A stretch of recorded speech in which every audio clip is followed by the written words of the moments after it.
Good afternoon, ladies and gentlemen. How's everybody doing? Lunch sitting heavy here? Okay. This is indeed the happiest place on earth, isn't it? If you are technology-oriented, you got a piece of everything sitting out there.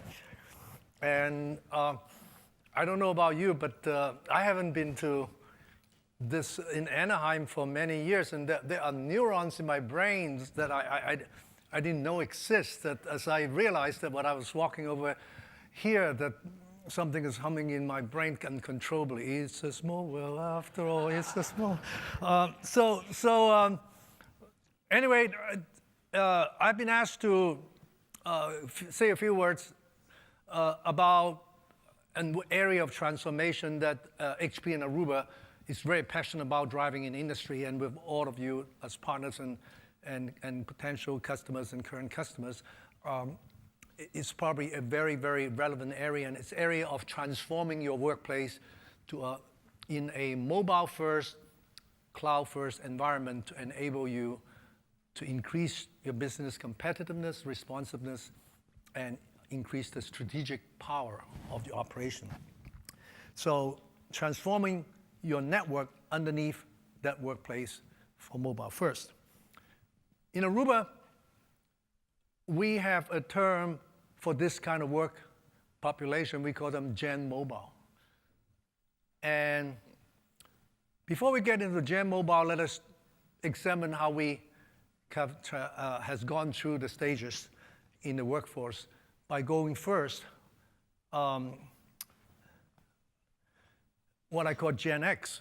When I started working, work and life is actually simply segregated. You go to the office, you kind of lean forward to your terminal, and you do all your work, and then if you're done, you go home, and then you lean back, and you put your foot up, open up a can, and then you use a totally separate set of appliances for your entertainment, for your dealing with life, than you at work, right? Work and life was very much segregated for the Gen X population. Well, then we go into Gen Y. Gen Y is a population where it's blissfully empowered by technology such as laptop, VPN, Wi-Fi, DSL, high bandwidth internet access at work, and so on. So in Gen Y, you certainly can bring a little bit of life to work, because at lunchtime you can schedule something for your kids, get online, buy something for your spouse, and so on, and get back to work. And then in the evening, you actually take whatever you can load on your laptop and bring it home. So after your kids go to bed, you can plug right back in. And the big buzzword in this era for Gen Y is work-life balance, right? Or the lack thereof. Now then, ushering in Gen Mobile, it is a complete blur. What is work, what is life? Because you are going to use using the same set of devices for your life and your work, and you do context switching. Everybody become ADD. Every 20 seconds, you switch between, issuing instruction for your subordinate, scold your kid, go back and communicate with the customers and so on, and all on the same set of devices, but dealing with different level of seriousness regarding your business. All that in the backdrop of increasing concern of compliance for cybersecurity. So that is the nature of the workforce. What kind of workplace you have to create to support such kind of workforce? It's a workplace that is not dealing with cubes and offices and closed conference room with no windows and so on, and lots of Ethernet ports and Mango cable. It is an office, is an area now where you design to have maximal number of what we call collisionable moment. I want to identify that collisionable is not a word you cannot find in Wikipedia and internet. It just means it is defined by me, as a moment where compute and communicate intersect, where you have at the tip of your finger, they're trying to get as up-to-date information as possible, get collaboration from your colleagues from all over the world, but make a very timely, business-critical decision to make yourself more competitive or to satisfy your customer more. Right? How do you construct an office environment, a workplace that increase those collisionable moments? And this is symbolically a methodology. This is actually a customer of us in the South Market, San Francisco area that is doing really well. I recently do a private placement that worth, gazillion dollars that is aiming at internet business. When they get hold of the old office building and make it an office of increased collisionable moment, they have to yank out so much stuff. And this is just a picture of the cabling that they take out, right? But at the end of these cables are switches, and switches are connected to computers and phones and so on, all of that consuming energy, power, requires cooling, requires software maintenance, and so on, that are all collecting dust. And this is just symbolic of what percentage of our infrastructure from the pre-era supporting Gen Y and Gen X that will not be needed. In fact, not only not be needed, the existence of those infrastructure actually drag you down because you draw resources that are not used. It drags you down from applying those resources to building towards your future. So what is the method of to build that future? I propose that to build your infrastructure for a mobile-first environment, there is 4 simple layers. A stable network, which I would explain.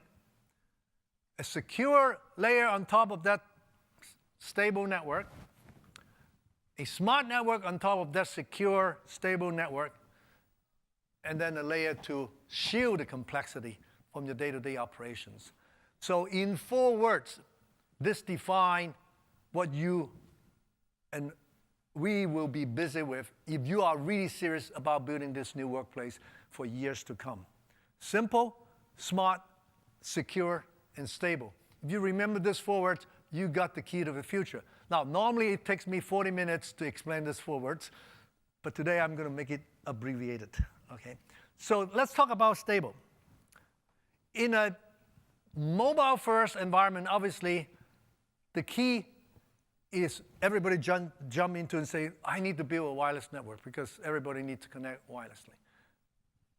But the key, if you have to remember one thing and one thing only from this part of the talk, remember the title of this slide.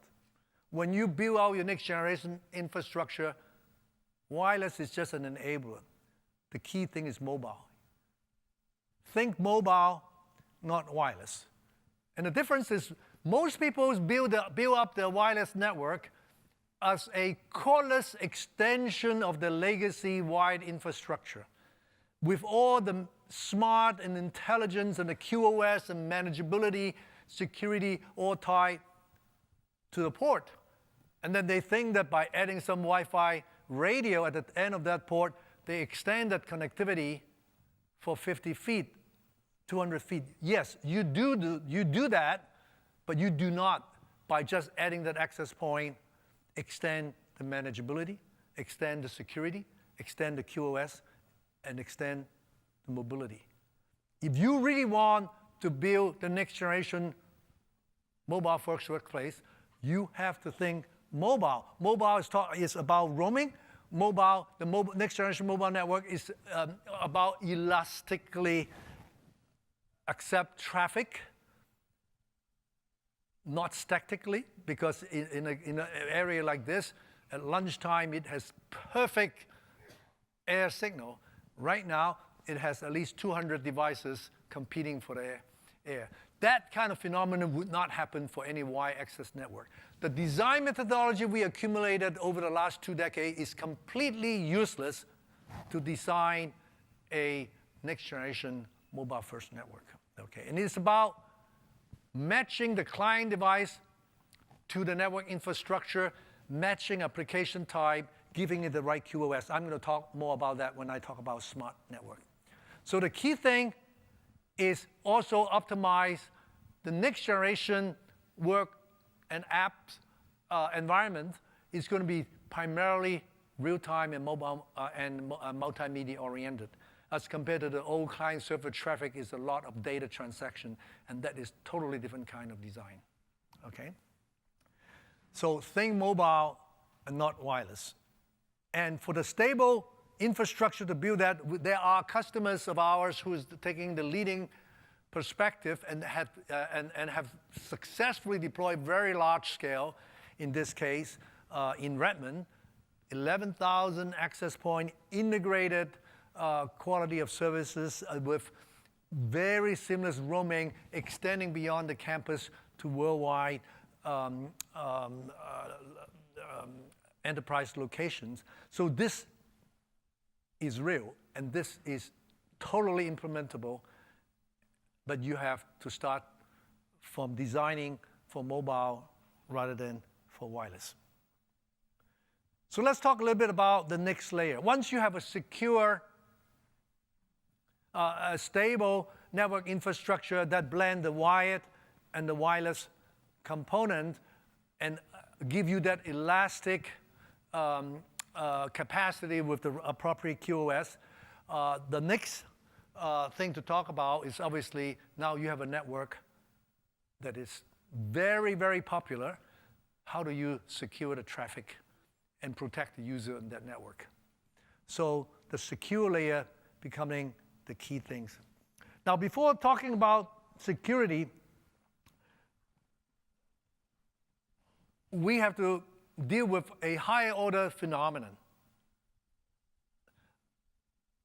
Used to be in an IT network, a crucial part of the security architecture is endpoint security, and the enterprise own the endpoints. With the introduction of bring your own device, suddenly you are conceding a major component of your security architecture. And a lot of at the enterprise, the immediate reaction is we will not embrace it. But that position is getting more and more untenable. Okay? And the fundamental problem with BYOD is it's not actually a technology change. It is a change of the workflow in an IT organization. The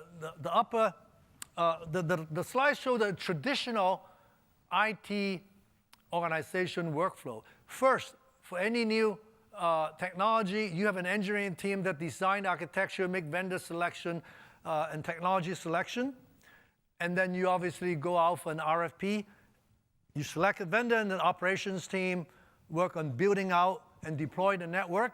And when it's all locked down, after you go live, you hand it over to the help desk department, and they administer the move, add, and change the new users and so on, and provide the day-to-day support. BYOD turned the whole thing around. First, it had another box called a user. Why was the user box not appearing on the upper line? Well, that's because the user has no say. Do you want the laptop or you don't want the laptop? You know, we have one version, and this is the operating system version, and this is the service pack, and this are all the bundle software that's coming on that, and this is the hardware, and we change it. Our policy is every 4 years, and you sign the usage policy, and you take it home, or you don't, right? Nowadays, the users bring in their own environment for devices. They are asking the help desk to activate them. The help desk is coming with different kind of requests, and it goes to operation. Operations say, well, we have going to have severe security and compatibility issue. They take it to the engineering team. The engineering team say, no, we don't support it. Okay. Oh, then should that be the end of the story? Well, is not generally not the end of the story, because the problem is the users that cause all this trouble normally is not a regular user, it's a power user, it's the CXO, and it's somebody like me who bring in the Christmas gift as a toy and so on. And we say, no, what do you mean you don't support it? I use it at home. And so suddenly, the IT team say, hey, why don't we take care of that one building or this one floor? Let's just isolate this 30 executives and line of business heads and so on, give them some white glove service. But these guys are generally not very cooperative. Once you give them this request fulfill and so on, they like to go around and brag about, hey, do you have it? Do you have it? I have it. And then they're going to tell the people who work for them, and suddenly they don't realize it's one thing to give a 30 VIP white glove service. Another thing is to scale it to support 5,000 people, and you need to change the architecture, right? So the issue there is, in general, when engineers say, no, we don't support it, and it goes back to the users, you just say, no, figure out a way. And so the power, there's a shift, and this whole paradigm needs to be addressed. And if you cannot break the proliferation of the users to the help desk staff, because nobody has enough. I have not run into an IT professor and say, hey, I got this 5 extra headcount for help desk. No, I didn't ask for it, they just give it to me. And everybody has a fixed help desk headcount, and that's traditional. The help desk headcount is tied to the number of users and devices that each headcount support. But the users and devices are exploding. And if you don't decouple that explosion of device and user to your help desk headcount, you're dead on arrival, okay, on the whole architectural evolution. So what do we do about this? Now, before we do anything about it, I want you to take a moment to think about the last 2 decades of network security architecture, okay? The architecture was the idea that there is some valuable resources on one side, and there is some bad guy on the other side who try to attack the valuable resources. And so you put a line of defense, sort of like the picture on the left, which is like a riot police, sitting in front, and those are all the big bad firewalls, right? And if you think about it, and it all came about with the concept of client-server computing supported by local area network, and we create a concept of a VLAN to capture the movement and changes so that all the users in the logical department is connected to a server for that department, and you capture the VLAN, you use a router to route between the VLAN and all these different floors, and then you define all the ports that are green, which is the inward pointing ports, and then you identify the ports that are red because they could be accessed by bad guys. They're sitting in the lobby, they're sitting in the cafeteria, in the training center, and so on. And then you create this DMZ, and you say, I'm going to firewall the hell out of the red ports from the green ports. But in this new day and age, you're finding a lot of your green users working outside the building, coming in through the red port, and there's contractors and visitors and so on, and the BYOD device, they're all red, but inside a green zone. By the way, even if a person is in the building, is the chance that his or her traffic is coming through the port that is attached to his or her desk is not very high. And all those servers you're protecting in the department, they're actually flying out of the building. Excuse me. They're flying out of the building, going to the offsite data center, going to the cloud, and so on. So fundamentally, you're building this very fortified DMZ, guarding a lot of assets that are collecting dust that are increasingly unrelated to the flow of the users and the apps. So now, basically, you have to put the police not in a line, but embedded inside the traffic, okay, and to have network access control closer to the user, closer to the device as much as possible. So this is a concept of changing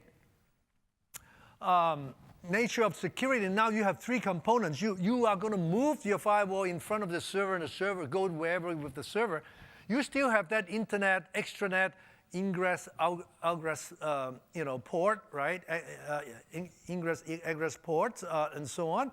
But then the third is then you have your access security. You have to follow your GenX user wherever they are.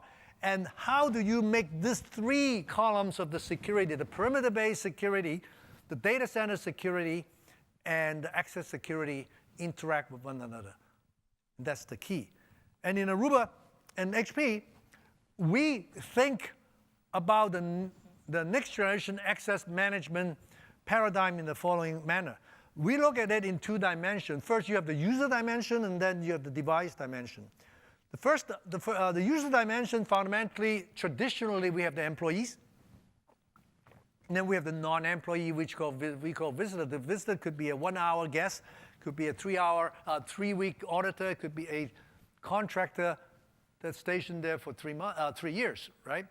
And fundamentally, the traditional network design is putting the big firewall in between, and you favor all your employees. They get all the good stuff. The visitors get the leftover, right? They get to come in through VPN, they get a tiny little bit of traffic, and they get bumped right back out to the extranet the moment they come in, and so on. And fundamentally, that just doesn't fit the new GenMobile work paradigm. So to support the GenMobile paradigm, fundamentally, all IT shop have to change the thinking. You are actually a miniature service provider. These are all subscribers to you. It's just that they don't pay you monthly. But if you are a subscriber, how do you classify this? You're saying that no, the line vertically is artificial.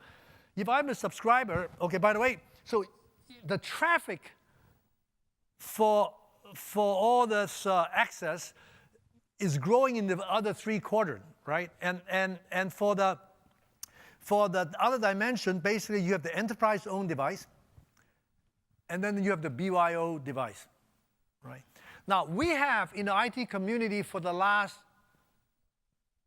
2 decades have done a lot of good job in policy, access control, and so on the lower left-hand corner using LDEF, all kind of directory device, and most people use Microsoft Active Directory, right?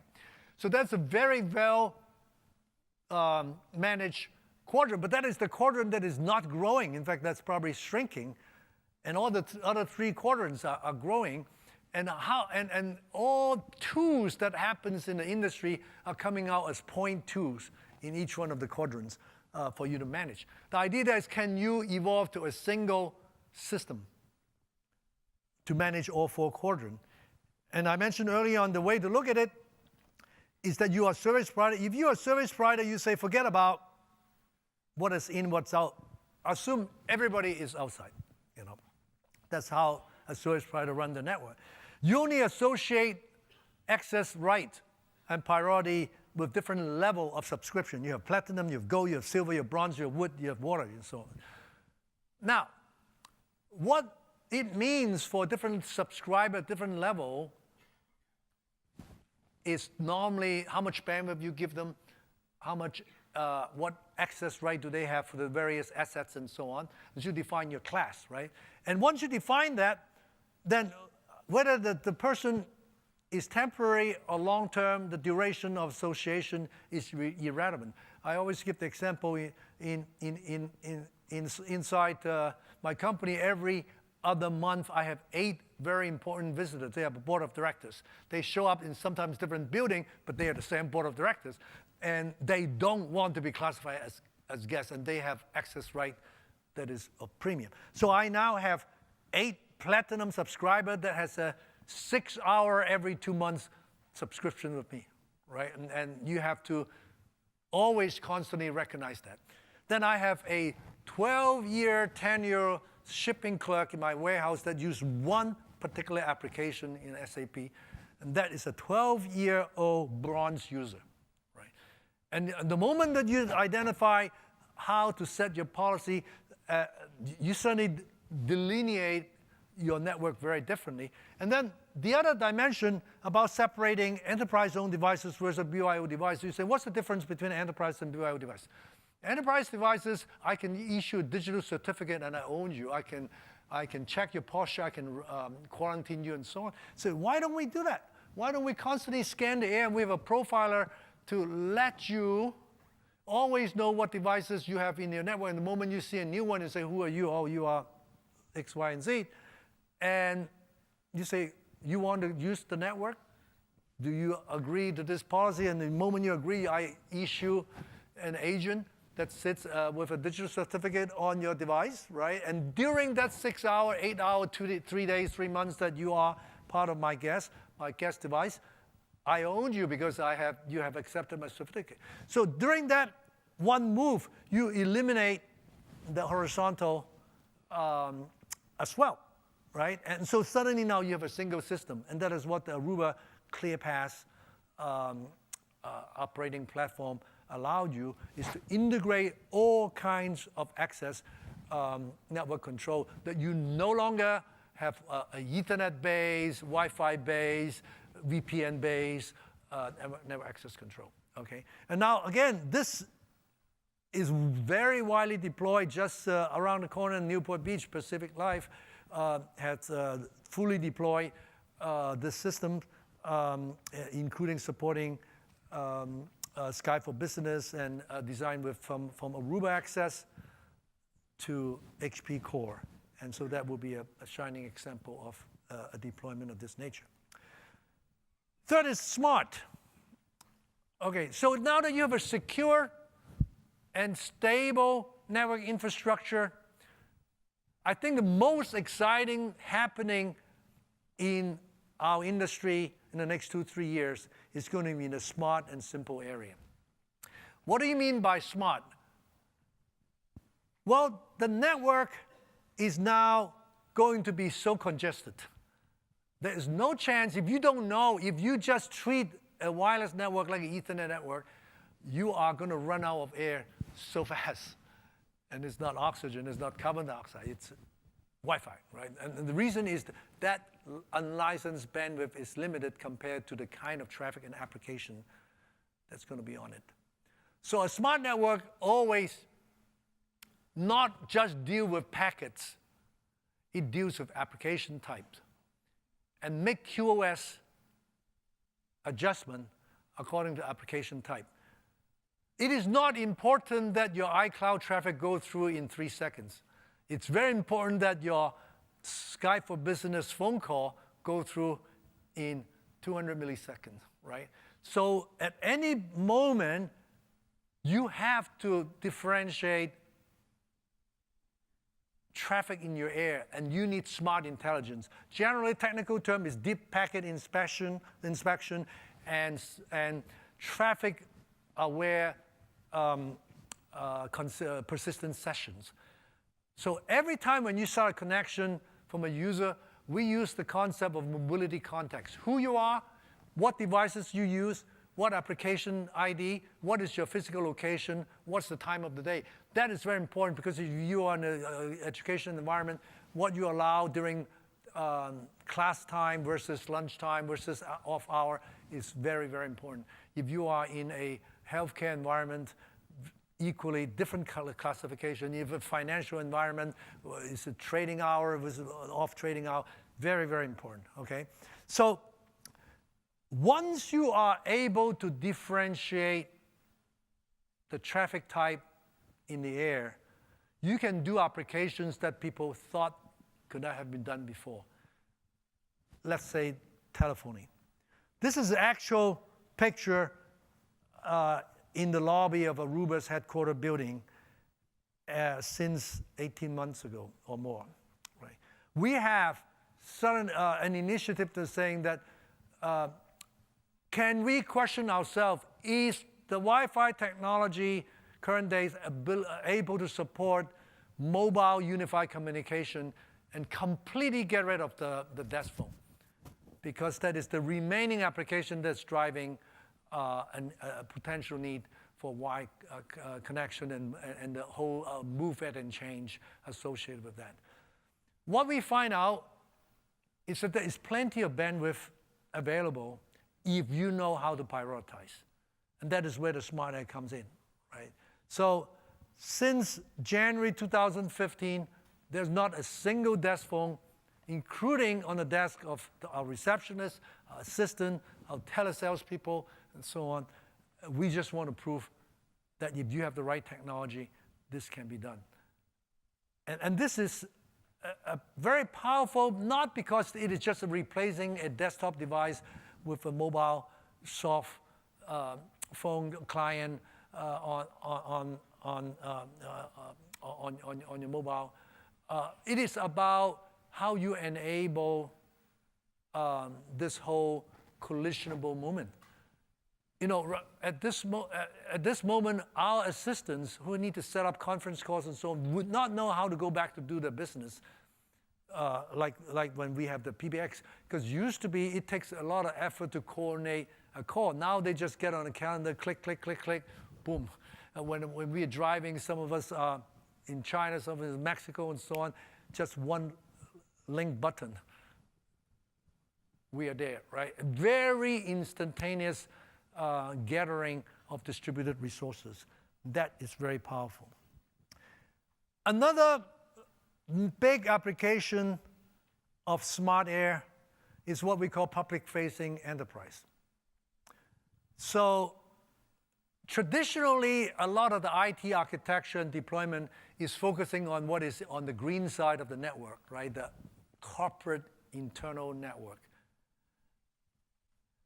But increasingly, with the shifting from Ethernet to Wi-Fi and mobile-based devices, and mobile devices acting as a proxy for identifying a repeated user, more and more of the network applications are happening outside of the firewall in venues such as retail outlet, such as airports, such as hospitals, such as shopping mall, such as convention center, stadium, and so on. How many, I want to sample, how many of you in the audience have responsibility of a network that deal with public-facing users of the kind that I mentioned?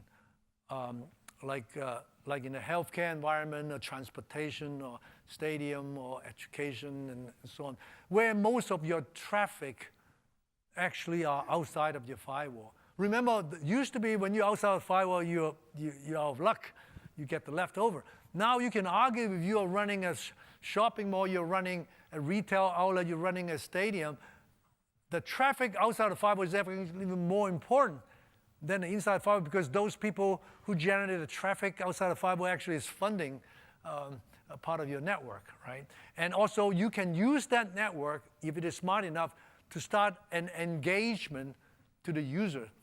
Because I know now who you are. I know your repeat visit pattern. I know when you're on premise, where do you normally go? We have, for example, property owner and commercial property using the smart air capability to identify foot traffic pattern so that they could adjust rent of the outlet, of the shops inside the public space according to foot traffic path. You can use those information to push customer engagement messages to allow people to be retained in your premise, spend more from the wallet, do not go to Amazon and use your shop as a showroom, and also create repeat buying pattern, create customer loyalty program, and so on. So fundamentally, with the smartness in the wireless infrastructure, you can actually build that into a customer engagement system. If you're in the hospitality business, in transportation business, in the healthcare business, and so on, that can drastically increase your operational efficiency as well. So smart air is getting to be very, very important. Now, I have talked to you about a lot of technology which required very tight interaction of the user and applications to the network infrastructure. How do you make that happen without making it overcomplicated? Okay, so this is just an example of the Boston Children's Hospital using our smart air capability to let their visitors and the client and patients going through the facility, with turn-by-turn map and increasing people's on-time visit of the doctor's office and so on, and very successfully. So the question is, how can we make the network that is getting actually more complicated in order to adjust to all this new functionality that is simple for you to operate, right? Because now that is the big topic, and normally put under the simple term of SDN, software-defined network. If you really dig into what it really is meant by SDN at the access layer, SDN has a well-defined concept in the data center. Now we're saying we take the SDN into the access, which is primarily letting the apps, letting the mobility context of the location of the user and the identity of the user and so on, drive the network behavior including, would we let this person access this network at this part of the building? Would we let this person get the kind of bandwidth that a Go subscriber is allowed and so on? And if the status of this person changes, if the mobility context change, how does the network adjust to it without the mediation of network operator in a real-time manner? And that is really the nature of software-defined network. And this happened very fortuitously, independently with Hewlett-Packard networking on the switching side, and Aruba on the wireless side. We have been developing SDN capability to let the access element, both wired and wireless, be dynamically configurable according to this scheme. And one of the key elements of the roadmap in the next 6 to 9 months is bring this together so that you can have a unified management methodology for the software-defined network. And that is part of the simple part of the network. So an example of business entities already practicing that is the Park High School in Minnesota, where they have thousands of HP networking switches, and they want to have real-time monitoring of the traffic and changing of the filtering mechanism based on what they detect, with only one staff member maintaining 31 sites. And we're going to integrate this kind of capability with the Aruba wireless LAN, and to make basically network operation of the smart, secure, stable layers very, very user-friendly and require minimum network operators involvement. So that if you ask me about the secure and stable part of the network, I feel like that throughout the past decade, both HP Networking and Aruba has done a lot of good work. We are in a very competitive and differentiated position. For the smart part of the network, we're doing very well, and a lot of the innovation is going to happen there, and then a lot of the energy in the next year is going to be focused on the simple part of the architecture. And of course, that is the way we describe the new movement going forward. With the merger of HP and Aruba, what I found actually, there was a bonus for us, is that there is a fifth S, and that is the services. HP turned out to have a very strong offer from consultative to implementation to outsourcing services, and that actually will wrap around this different network architecture. So with all that, I'm very bullish about HP and Aruba coming together. I think we are bringing together a very complete portfolio to support you to build out that mobile-first, cloud-first workplace. And with all this thing offering us to help you as components, we can actually make this relatively complex world, very diverse world, back to a small world after all, right? So, thank you very much.